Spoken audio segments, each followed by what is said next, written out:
మీ అందరికీ నా హృదయపూర్వక వందనాలు. చెమ్మగలిగిన దేవుని పిల్లారా, మీ హృదయాలు వెలిగించే మాటతో దేవుడు ఎక్కువ మాటలు తీసుకొని మీ అద్దకు వచ్చున్నాడు కనుక మీరు నేను కలిసి ప్రభు మాటలు ధ్యానం చేసుకొని ఆ మాటల చేత మన హృదయాలు వెలిగించుకుందాం. దేవుని పిల్లారా, మన హృదయాలు వెలిగించబోయే ముందుగా రాత్రి కాలం నుంచి మిమ్మల్ని, మీ కుటుంబాన్ని, మమ్మల్ని, సంఘాన్ని, భూమి మీద ఉన్న ప్రతి బిడ్డని జ్ఞాపకం చేసుకుని ఊపిరినిచ్చి వాని ఆరోగ్యం ఇచ్చి ఆయన మాటలు వినగలిగే గొప్ప భాగ్యం ఇచ్చినందుకు మన ప్రభు మన రక్షకుడు యేసయ్య పరిశుద్ధ నామములో పరలోకమందున్న దేవునికి శిరస్సు వంచి వందనాలు స్తుతులు తెలియచేసుకుంటూ, చెమ్మగలిగిన దేవుని పిల్లారా, ఏ మాటల చేతైతే దేవుడు మన హృదయాలు వెలిగించాలనుకున్నాడో ఆ మాటలు ఒకసారి మనం చూడగలిగితే కొలసీలకు రాసిన పత్రిక 3వ అధ్యాయము 4వ వచనంలో ఒక మాట రాయబడింది. దేవుని పిల్లారా, మన హృదయాలు వెలిగించుకుందాం, రోజంతా వెలుగులో మనం నడుద్దాం. దేవుని పిల్లారా, చూడగలిగితే మనకు జీవమై ఉన్న క్రీస్తు ప్రత్యక్షమైనప్పుడు మీరు ఆయనతో కూడా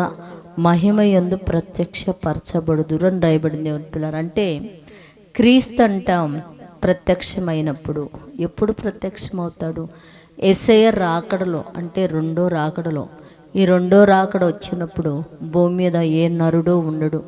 భూమి ఆకాశములు గతించిపోతాయి, సూర్య చంద్రులు గతించిపోతాయి, పర్వతములు, సముద్రముల, భూమి మీద ఉన్న సమస్తము గతించిపోయిద్ది గనుక ఆయన ప్రత్యక్షమవుతాడు భూమి మీదకి.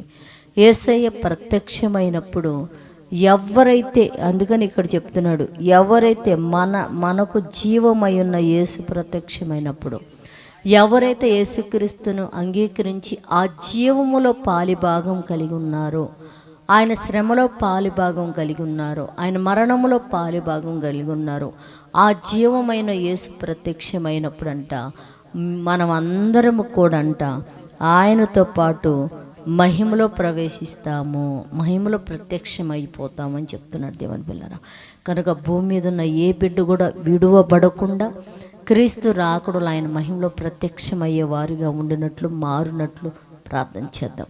పరిశుద్ధుడ, జమ్మ కలిగిన మా పరలోకపు తండ్రి, నైనా నీ కృప కలిగిన నామానికి వందనాలు తండ్రి. భూమి మీద ఉన్న పిల్లలందరూ నీ బిడ్డలనైనా, మా సహోదరులు కనుకనైనా ఏ ఒక్క బిడ్డ కూడా ఇడువబడక క్రీస్తు రాకడప్పుడునైనా ఆయన మహిమలో భూమి మీద ఉన్న మేమందరం ప్రత్యక్షపరచున్నట్లునైనా అట్టి కృప భూమి మీద ఉన్న ప్రతి బిడ్డకి అనుగ్రహించమని అడుగుతూ తండ్రి, ఏ కుటుంబంలోనైనా చీకటి చెట్లు దురాత్మల చేత పీడింపబడుతున్నారు తండ్రి, అట్టి బిడ్డలను కృపతో జ్ఞాపకం చేసుకొని ఆ చీకటి శక్తులను, దురాత్మల సమూహం నుంచి ఆ కుటుంబాలు మీరు రక్షించమని అడుగుతూ తండ్రి, నైనా ఎంతమంది పిల్లలైతేనైనా ఉద్యోగాల నిమిత్తం, చదువుల నిమిత్తం, చేతి పనుల వ్యాపారం నిమిత్తం నైనా పరుగులెడుతున్నారు తండ్రి, ఉదయం మొదలుకొని సాయంత్రం వరకునైనా వాళ్ళ రాకపోకలో కృప చూపి వారిని, వారి కుటుంబాలను చల్లగా కాపాడి మీరు మహిమ పొందమని మా రక్షకుడు నీ కుమారుడు యేసయ్య పరిశుద్ధ నామములో ప్రార్థన అడుగుతున్నాము తండ్రి.